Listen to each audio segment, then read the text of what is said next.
Assalamualaikum warahmatullahi wabarakatuh. Perkenalkan, nama saya Vivi. Saya sebagai moderator. Pada kesempatan kali ini kita akan sharing ilmu nih terkait kontrol gula darah bersama fisioterapi yang udah ada narasumber kita, Mas Farel Sistian Pratama. Makasih ya Mas udah nyempetin waktunya buat sharing ilmu sama kita. Oke, langsung aja ya. Mau tanya nih, untuk pengertian dari diabetes mellitus itu sendiri apa sih? Ya, diabetes mellitus adalah penyakit kronis yang dalam jangka waktu yang panjang. Jadi diabetes itu ada kenaikan glukosa atau gula darah di atas nilai normal. Nilai normal gula darah itu untuk orang dewasa antara sebelum makan antara 70 sampai 130, 1 sampai 2 jam setelah makan bisa di bawah 180. Untuk anak usia di bawah 6 tahun biasanya antara 100 sampai 200 mg. Nah, untuk penyebab dari diabetes mellitus itu sendiri apa sih Mas Farel?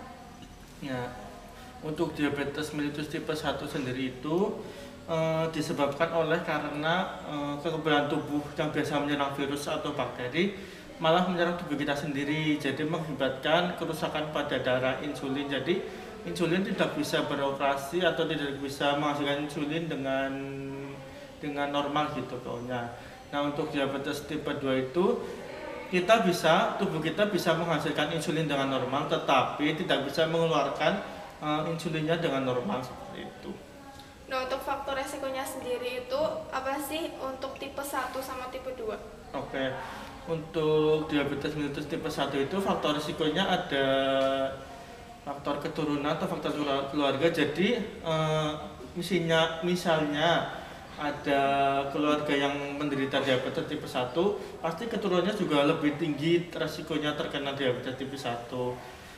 Dan ada faktor geografis nih, misalnya di negara yang daerah jalur khatulistiwa, jauh dari jalur khatulistiwa, lebih rentan terkena diabetes tipe 1 karena kan sulit mendapatkan cahaya matahari. Dan cahaya matahari itu menghasilkan vitamin D yang bagus untuk tubuh kita seperti itu.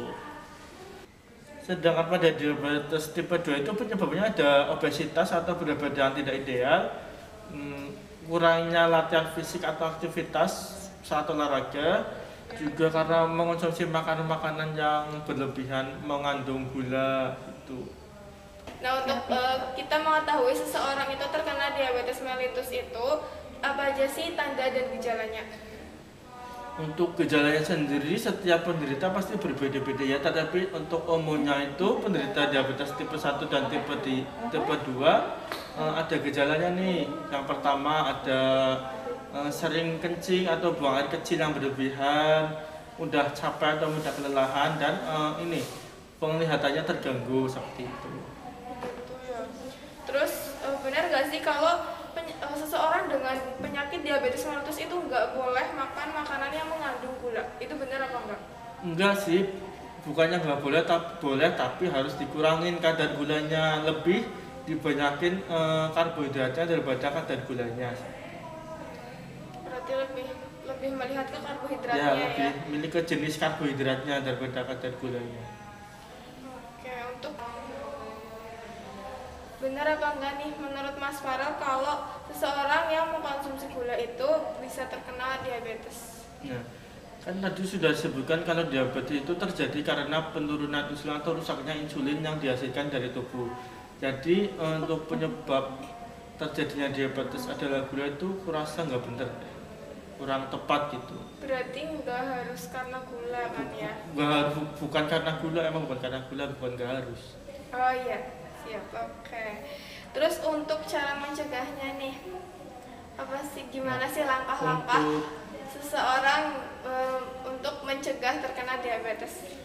Untuk cara mencegahnya itu ya dengan olahraga yang sehat, olahraga yang teratur minimal 30 menit sehari, terus jaga pola makan agar tubuhnya ideal, nggak obesitas seperti saya, cek rutin ke dokter seperti itu. Terus kalau seseorangnya udah terkena diabetes nih, bisa nggak sih buat sembuh? Dari hasil dari apa jurnal yang dibaca-baca itu, diabetes nggak bakal bisa sembuh. Jadi kalau kita udah terkena diabetes, selamanya kita akan terus berobat untuk diabetes itu sendiri. Harus sering kontrol berarti. Ya harus sering kontrol untuk, pokoknya kalau udah terkena diabetes akan terkena seterusnya, kan bisa sampai keturunan nih. Tapi ya. Nah, untuk peran fisioterapinya sendiri nih dalam menangani seseorang dengan penyakit diabetes mellitus, apalagi di masa pandemi kayak gini tuh gimana? Iya. Peran fisioterapis dalam diabetes mellitus itu juga penting ya. Kita memberikan latihan-latihan olahraga seperti jalan pagi, jogging, atau senam diabetes. Fisioterapis juga harus memberikan apa ya, kayak dosis gitu kepada penderita, supaya apa? Supaya penderita nggak berlebihan gitu dalam olahraga. Jadi harus normal seperti itu. Nggak bisa salah-salah gitu Iya, nggak bisa ya, salah-salah. ada aturannya. Ya. Bener nggak sih kalau COVID itu dapat meningkatkan resiko seseorang dengan diabetes mellitus? Terus bener nggak sih ini tuh juga bisa meningkatkan kematian? Ya, dari artikel yang saya baca itu hubungan antara COVID-19 dan diabetes. Di rumah sakit 20% pasien COVID-19 itu penderita diabetes juga. Jadi COVID-19 itu meningkatkan penyakit diabetes gitu. Juga kalau untuk kematiannya itu lebih besar gitu kalau ada penderita COVID-19 dan juga penderita diabetes. Gitu ya. Banyak banget yang udah di-share sama Mas Farel. Makasih udah berbagi ilmunya. Kita jadi tahu nih apa itu diabetes, terus penyebabnya, cara menyembuhkannya gimana-gimananya gitu. Terus peran fisioterapinya. Makasih banyak udah mau share ya Mas. Iya. Ya. Sekian dari saya selaku moderator, dan terima kasih untuk Mas Farel Sistian Pratama. Ya Mas, makasih ya. Sama-sama. Sekian dari saya, kurang lebihnya mohon maaf. Wabillahi taufiq wal hidayah. Assalamualaikum warahmatullahi wabarakatuh. Waalaikumsalam. Ya, baik Pak. Bapak kakinya bisa diletakkan di lantai, terus jarinya mencengkram ya Pak?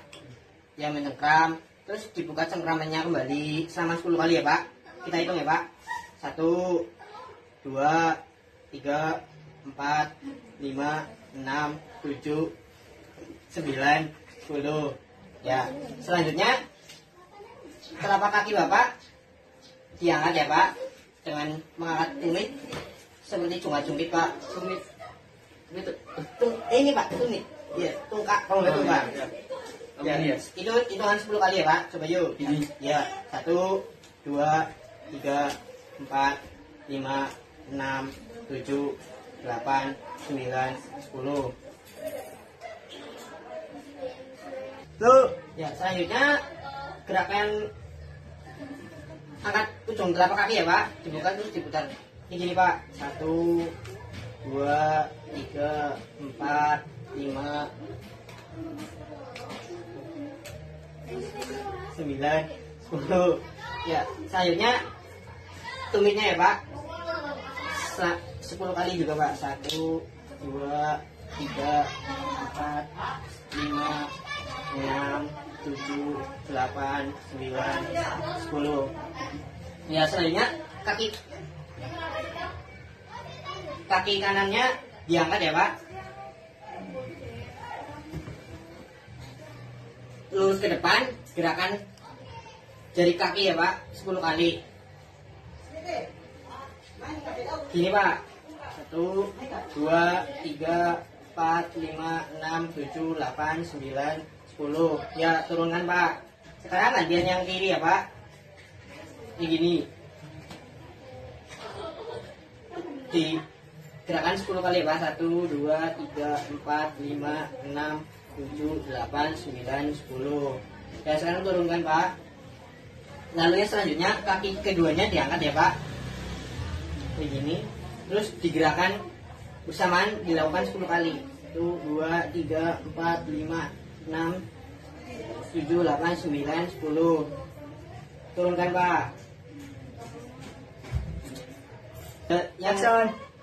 selanjutnya lakukan kaki kanannya diangkat ya Pak. Kita melakukan fleksi ekstensi seperti ini Pak. 1, 2, 3, ya. 5. Loh, ya selanjutnya kita melakukan fleksi ekstensi ya Pak. Yaitu kaki kanannya dinaikkan lurus ke depan ya Pak, seperti ini. Nanti hitungannya 10 ya Pak. 1, 2, 3, 4, 5, 6, 7, 8, 9, 10. Ya selanjutnya yang kaki kiri juga ya Pak. Hitungannya 10 juga sama. 1, 2, 10 ya Pak. Ya selanjutnya kaki keduanya ya Pak, diluruskan naik seperti tadi Pak. Kayak gini. 1, 2, 3, 4, 5, 6, 7, 8, 9, 10. Ya turunkan lagi Pak. Lalu ya, baik selanjutnya angkat kaki kanan, lalu nanti buat gerakan membuat angka 0 sampai 9 ya Pak, seperti ini. Kakinya Pak. Kita bikin angka 0 sampai 9 ya Pak. 0, 1, 2, 3, 4, 5, 6, 7, 8, 9. Ya turunkan Pak. Selanjutnya yang kaki kiri juga ya Pak, angka 0 sampai 9. Ya. Coba luruskan. 0, 1, 2, 3, 4, 5, 6, 7, 8, 9. Ya turunkan Pak. Tuh. Ya selanjutnya ada gerakan menggunakan kertas ya Pak.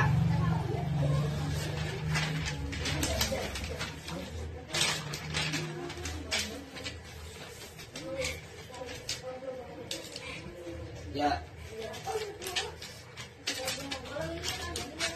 Tuh. Ya, sekarang bentuk koran ini menjadi bola ya, Pak. Ya. Ini Pak, ikutin. Ya.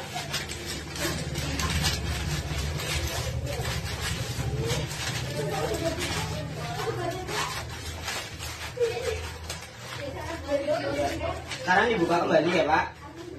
Bisa, Pak? Ya, sekarang dibuka kembali seperti tadi.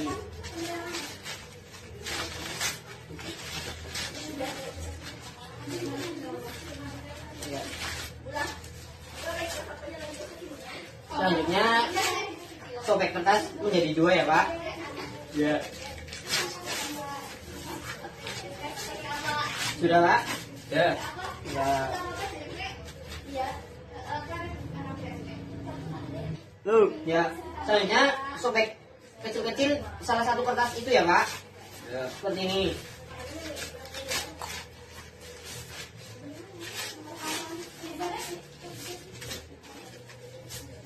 Ya, lalu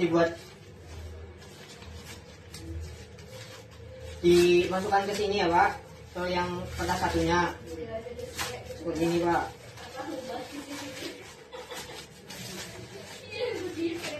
Lalu digulung ya Pak menjadi bola.